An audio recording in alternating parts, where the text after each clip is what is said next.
अपने आखिरी समय में दुर्योधन ने श्री कृष्ण से क्या कहा?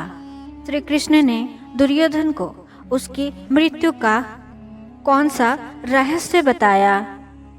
प्रिय दर्शकों, आज हम इस वीडियो में इसी के बारे में बातें करेंगे। तो जो इस चैनल पर नए हैं, चैनल को सब्सक्राइब कर लें और अंत तक वीडियो में बने रहें ताकि आप भी जान सके दुर्योधन का जो प्रश्न है और श्री कृष्ण ने क्या रहस्य बताया दुर्योधन का मृत्यु का। तो आप अंत तक वीडियो को जरूर देखें ताकि आपको पूरी जानकारी प्राप्त हो सके। भीम के द्वारा दुर्योधन को हारा हुआ देख सारे पांडव बहुत ही प्रसन्न हुए और वहीं अपने आखिरी समय में रणभूमि में धराशायी हुए दुर्योधन की निंदा करने लगे। भगवान श्री कृष्ण ने जब देखा कि पांडव अयोग्य बातें कर रहे हैं, तब वे उन सभी पांडवों से कहा, नागेश्वरों, मरे हुए शत्रु को पुनः मारना उचित नहीं। तुम लोगों ने इस मन बुद्धि दुर्योधन को बार बार अपनी वचनों से घायल किया है। यह निर्लज्ज पापी तो उसी समय मर चुका था जिस समय वो लालच में फंसा और विदुर, द्रोणाचार्य, कृपाचार्य, भीष्म और संजय की बारंबार प्रार्थना करने पर भी इसने पांडवों को उनका पैतृक भाग नहीं दिया।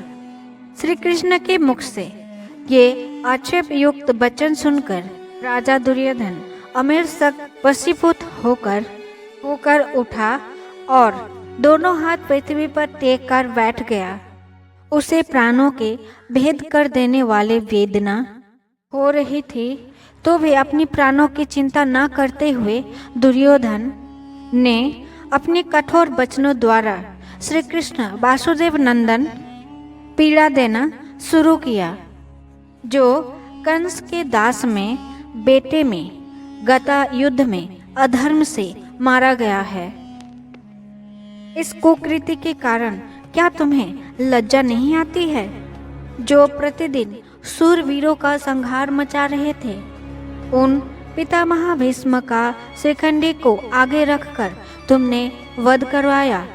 अश्वत्थामा के सदृश नाम वाले एक हाथी को मारकर तुम लोगों ने द्रोणाचार्य के हाथ से शस्त्र नीचे डलवा दिया।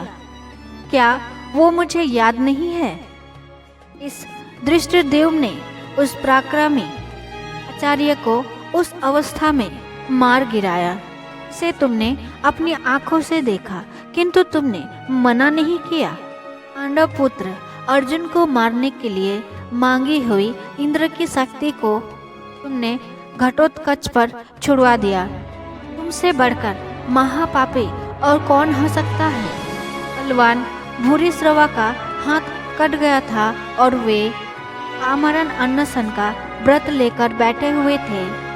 उस दशा में तुमसे प्रेरित होकर महामना सात्विकी ने उसका वध किया। मनुष्य में श्रेष्ठ कर्ण अर्जुन को जीतने के लिए तम पराक्रम कर रहा था। उस समय नागराज अश्वसेन के बाण के साथ अर्जुन के वध के लिए जा रहा था। उसे तुमने अपनी प्रयत्न से फल कर दिया। फिर जब कर्ण के रथ के पहिया धरती में फंस गया और वो उसे उठाने में जब व्यस्त था, उस समय उसे संकट से पीड़ित और पराजित जानकर तुम लोगों ने उसे मार गिराया। यदि मेरे कर्ण के तथा भीष्म और द्रोणाचार्य से माया रहित होकर सरल भाव से युद्ध करते तो निश्चय ही तुम्हारे पक्ष की विजय नहीं होती। दुर्योधन की बातें सुनकर श्री कृष्ण बोले, गांधारी नंदन, तुमने पाप के रास्तों पर पैर रखा था, इसलिए तुम भाई, पुत्र और सेवक समेत मारे गए हो। वीर भीष्म और द्रोणाचार्य तुम्हारे दुष्कर्मों से ही मारे गए हैं। कर्ण भी तुम्हारा ही अनुसरण करने वाला था, इसलिए युद्ध में मारा गया। ओ मूर्ख, तुम शकुनी की सलाह मानकर मेरे मांगने पर भी पांडवों के पैतृक संपत्ति का अपना राज्य लोभवश तुम नहीं देना चाहते थे। तू दुर्मते, तुमने जब भीमसेन को विष दिया, समस्त पांडवों के माताओं को जब तुमने लक्षा घर में जला डालने का प्रयत्न किया और निर्लज दुष्ट आत्मन धूत कीड़ा के समय द्रौपदी को तुम लोग घसीट कर लाए, उस वक्त ही वध के योग्य हो गए थे। भीष्म पांडवों का अनर्थ का विधि पूर्वक अध्ययन किया, दान दिए, समुद्र सहित पृथ्वी का शासन किया और शत्रुओं के मस्तक पर पैर रखकर मैं खड़ा रहा। मेरे समान उत्तम अंत किसका हुआ है?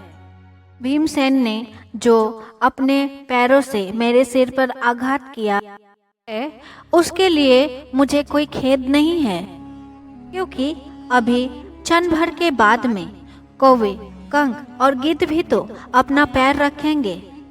धीमान कुरुराज दुर्योधन की बातें पूर्ण होते ही उसके ऊपर पवित्र सुगंध वाली पुष्पों की भारी वर्षा होने लगे। गंधर्वगण अत्यंत मनोहर बाजे बजाने लगे और अप्सराएं राजा दुर्योधन की सुयश संबंधित गीत गाने लगे। कृष्ण आदि सब लोग ये बातें और दुर्योधन की ये पूजाएं देख बहुत लज्जित हुए। पांडवों को दिनचित एवं चिंता मग्न देख मेघ और दुंदुभी के समान समरभूमि में पराक्रम प्रकट कर रहे थे। उस समय अपने मित्रों के हित के लिए श्रीखंडी ने उसका वध किया है। वो कोई दोष या अपराध की बात नहीं है। आचार्य द्रोण तुम्हारे प्रिय करने की इच्छा से अपने धर्म को पीछे करके असाधु पुरुष को मार्ग पर चल रहे थे। धृष्टद्युम्न ने उनका युद्ध स्थल में वध किया है। विद्वान सात्विकी ने अपनी सच्ची प्रतिज्ञा पालन करने के लिए रंगन में अपने शत्रु महारथी भूरिश्रवा का वध किया है।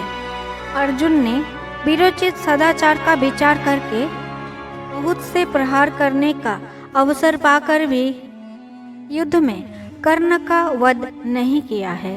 अतः उनके विषय में ऐसी बात ना करो। याद करो अर्जुन के उस पराक्रम को जो उन्होंने तुम्हारे लिए उन दिनों गंधर्वों पर प्रकट किया था।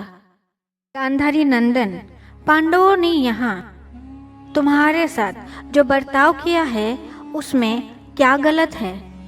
श्री कृष्ण की बातें सुनकर गंभीर घोष करने वाले श्री कृष्ण ने इस प्रकार कहा, यह दुर्योधन अत्यंत शीघ्र अस्त्र चलाने वाला था, अतः इसे कोई जीत नहीं सकता था।